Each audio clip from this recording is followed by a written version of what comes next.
कैसे हो मेरे प्यारे बच्चे? मैं स्वयं माँ काली आपसे बात करने आई हूँ। आज मैं आपको आपके प्रेमी के संदेश देने आई हूँ मेरे बच्चे। आपकी व्यक्ति आपके लिए अब बहुत ज्यादा बदल चुके हैं।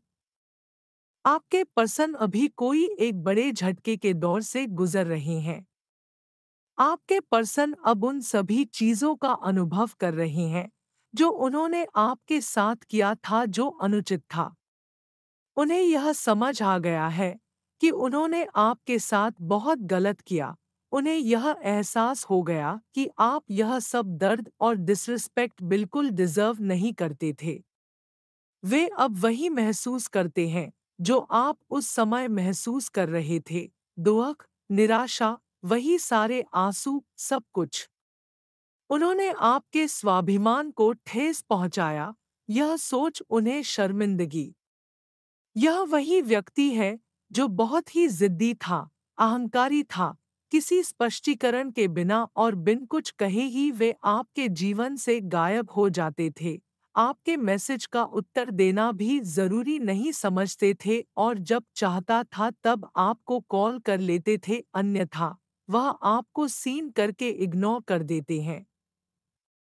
आप इस रिश्ते में हमेशा दाता रहे हैं मेरे बच्चे, और वे अपने शब्दों और वादों से आगे पीछे होते रहे। आपके पर्सन वास्तव में अपने पिछले मुद्दों से कभी उबर नहीं पाए। जो भी आपके अतीत में हुआ उसे वह ओवरकम नहीं कर पाए हैं। ऐसे नहीं कि वो उस बात को भुलाने और उससे ओवरकम करने की कोशिश नहीं किए, पर उनसे नहीं हो पा रहा है। जिसके कारण जब भी आपका उनसे सामना हुआ तो उन्होंने अपने हरकतों की जवाबदेही लेने से बचने की कोशिश की। वे संचार कौशल में बहुत अच्छे हैं। वो किसी भी व्यक्ति को आपने बातों से आकर्षित कर लेते हैं। वे बहुत आकर्षक हैं और आपको हर बार एक अच्छा स्पष्टीकरण देने में कामयाब रहे हैं। लेकिन अब जब वे देखते हैं कि आप उनकी किसी भी चाल में नहीं फंस रहे हैं, तो वे अब जान चुके हैं कि आप उन्हें केवल तभी मौका देंगे जब उनकी बातें उनकी कार्रवाई का समर्थन करें। आप बेहद संतुलन पाकर एक स्टेबिलिटी के साथ इस हालात का सामना कर रहे हैं। मैं ज्ञात है मेरे बच्चे कि अब आप उनके इस दोहरे व्यवहार से तंग आ चुके हैं। अब आप उनसे परेशान नहीं होना चाहते हैं, क्योंकि आप अपने जीवन का एक नया अध्याय शुरू करने के लिए तैयार हैं। जहां आप स्वयं को चुनने के लिए बिल्कुल तैयार हो, जहां सच्चा प्यार, इज्जत और स्वीकृति नहीं है, वहां अब आप नहीं रहना चाहते हैं। लेकिन आप दोनों के बीच एक अधूरा बंधन है मेरे बच्चे, और आने वाले दिनों में यह व्यक्ति आपसे संपर्क जरूर करेगा, लेकिन यह पहले की तरह नहीं होगा। वे बिल्कुल अलग अंदाज में आपके ओर आएंगे। आपसे आपने दिल से फिर एक मौका की मांग करेंगे। यह आपको पूरी तरह से आश्चर्यचकित कर देगा, क्योंकि वे या तो संवाद करने के लिए एक अलग तरीके का उपयोग करेंगे या उन लोगों को शामिल करेंगे जो आप दोनों के कॉमन फ्रेंड्स हों, या वो आप तक पहुंचने के लिए कोई भी बहाना बनाएंगे। चाहे जो भी हो, वे आपके जीवन में फिर से वापस आएंगे, और यह होकर ही रहेगा।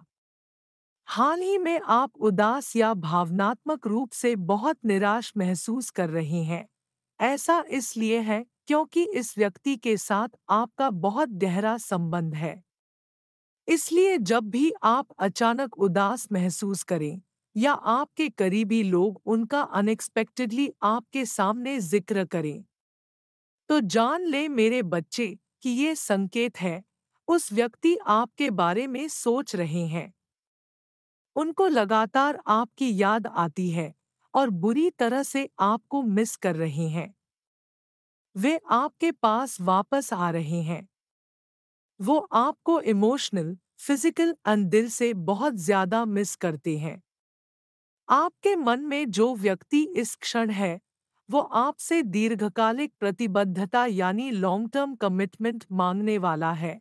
वो यह प्रपोजल के साथ आपके पास बहुत जल्द आएंगे। आप बहुत लंबे समय से इस व्यक्ति के साथ बात करने की, हालात को सुधारने की कोशिश कर रहे हैं, लेकिन जिस क्षण आप सोचते हैं कि चीजें अंततः आप दोनों के लिए संरेखित हो रही है, उसी क्षण चीजें अलग हो जाती है। उस समय आपने महसूस किया कि इस व्यक्ति ने आपको ठुकरा दिया है और अस्वीकार कर दिया है। बहुत सारी चेसिंग एनर्जी थी, जहां आप उन्हें समझाने या रियश्योर करने की कोशिश कर रहे थे, जबकि वे अपने ओवरथिंकिंग और डाउट्स के कारण आपसे दूर भागते रहे, अपने एक्शंस की रिस्पॉन्सिबिलिटी लेने से इनकार कर रहे थे। और मुझे यह भी पता है मेरे बच्चे की उनसे यह अलगाव आपके लिए वास्तव में बेहद कठिन रहा। आपको सीखना होगा कि स्वयं को प्राथमिकता कैसे रखें। बेशक, आपने हेल्थी बाउंड्री रखना शुरू कर दिया। आपने उन लोगों से दूर रहना सीख लिया जो विषैले थे, टॉक्सिक हैं।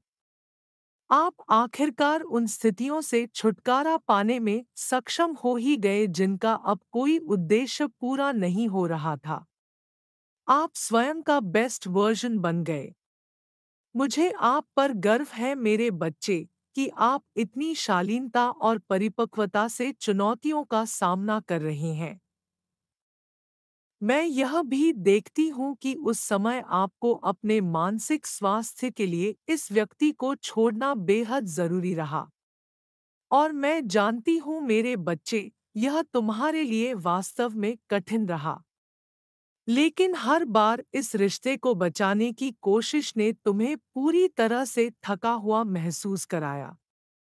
जितना अधिक आप अपने उपचार पर ध्यान केंद्रित कर रहे थे और अपने व्यक्ति के बारे में कम सोच रहे हैं, उतना ही उन्होंने आपके बारे में और अधिक सोचना शुरू कर दिया, और अब वे एक ऐसे स्थिति पर हैं जहां वे किसी और के साथ नहीं रह सकते हैं।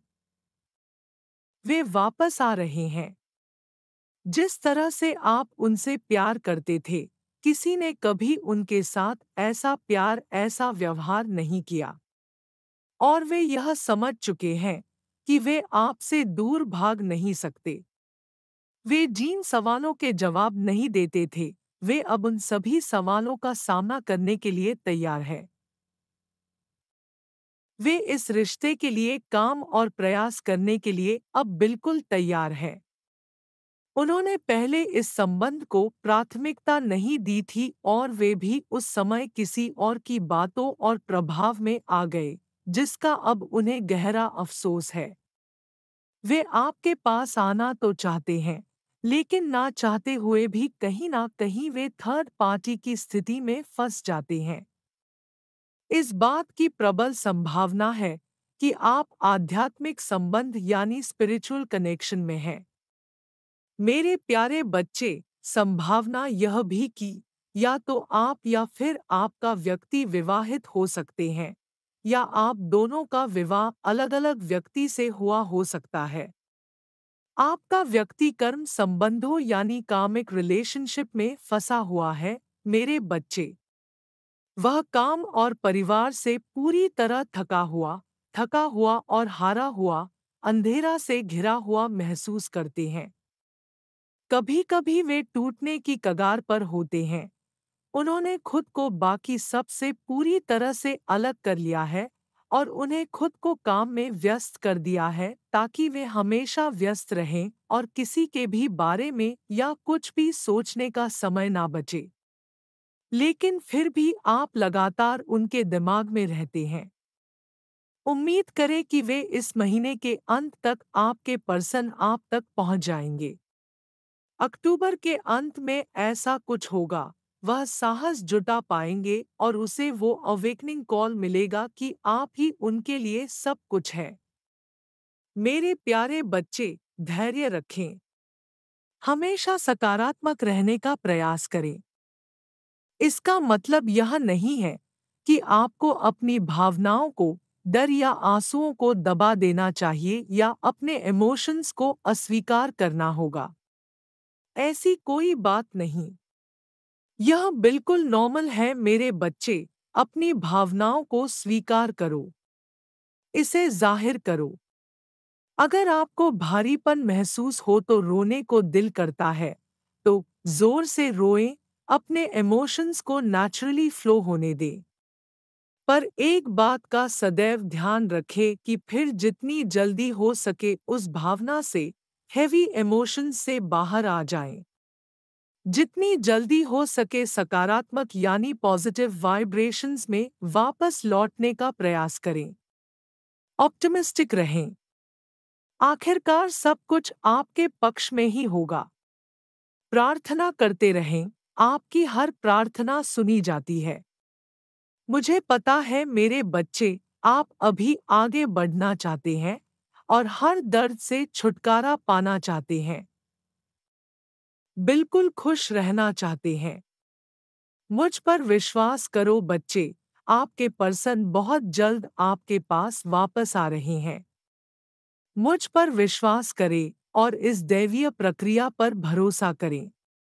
आप एक स्पिरिचुअल जर्नी में हो, तो आप कोशिश करें कि mentally, emotional and spiritual balance बनाए रखें। आपके जीवन में सब कुछ बहुत जल्द ही बेहतर होगा। मैं, स्वयं महाकाली सदैव तुम्हारे साथ हूँ मेरे बच्चे। मैं हमेशा आपके साथ हूँ, आपके मार्गदर्शन कर रही हूँ, आपके संरक्षण कर रही हूँ। सदैव खुश रहो, सकारात्मक रहो। मेरे कृपा दृष्टि सदैव आप पर बनी रहेगी।